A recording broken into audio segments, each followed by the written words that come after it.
എൻ്റെ ശുശ്രൂഷ യാത്രയിൽ ഞാൻ കണ്ടെത്തിയ അസാധാരണ പ്രൊഡക്റ്റ്, എനിക്ക് പകരം നിൽക്കാൻ ശുശ്രൂഷയ്ക്കകത്ത് കൃപയുള്ളവൻ. എന്നെ പോലെ പ്രസംഗിക്കും, എന്നെ പോലെ പ്രവചിക്കും, എന്നെ പോലെ വെളിപ്പാട് പറയും. ശക്തനായ ശുശ്രൂഷകനാണ്. സാന്നിധ്യം വന്നാൽ അവൻ കരയും. അവൻ എന്നെ പോലെ തന്നെയാണ്. പൗലോസിന്റെ വാക്കാണ്. എന്നിട്ട് പറയുന്നു, അവന്റെ പേരാണ് എൻ്റെ നിജപുത്രനായ തിമത്യോസ്. തിമത്യോസ് എന്നെ പോലെ തന്നെയാണ്.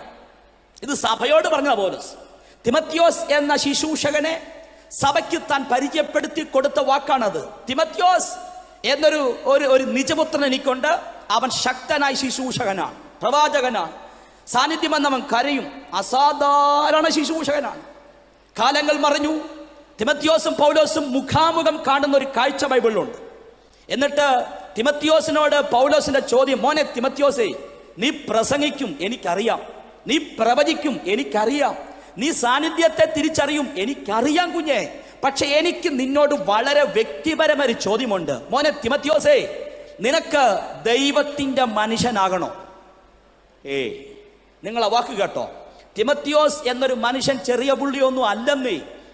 ശുശ്രൂഷയുള്ള ആളാ. നമ്മുടെ നാടൻ വാക്കി പറഞ്ഞാൽ ഇത്രയും ശുശ്രൂഷിക്കുന്ന മനുഷ്യനോട് പൗലോസിന്റെ വാക്ക്, മോനെ തിമത്യോസേ, നിനക്ക് ശുശ്രൂഷകനാകണോ അതോ ദൈവ മനുഷ്യനാകണോ?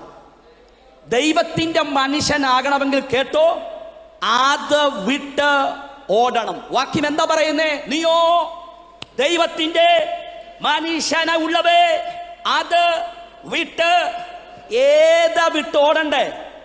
മുകളിൽ കിടക്കുകയല്ലേ ഒരു പാരഗ്രാഫ് മുഴുവൻ.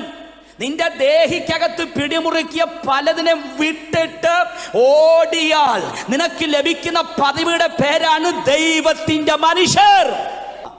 ഇവിടെ പ്രവാചകന്മാരുണ്ടെന്നേ, ഇവിടെ ശുശ്രൂഷകന്മാരുണ്ടെന്നേ. നിങ്ങൾ നമ്മളെയൊക്കെ നന്നായി ആരാധിക്കുന്ന, നന്നായി പ്രാർത്ഥിക്കുന്ന 10,000-ങ്ങളുണ്ട്.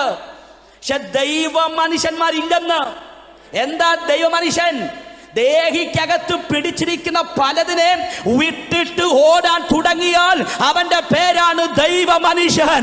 ഇന്ന് രാത്രി വിട്ടോടാൻ കൊതിക്കുന്നവർക്കായി ദേഹി പിടിമുറുക്കിയ പലതിനെ ഇന്ന് രാത്രി നിർബന്ധത്താൽ വിട്ടുകളയ.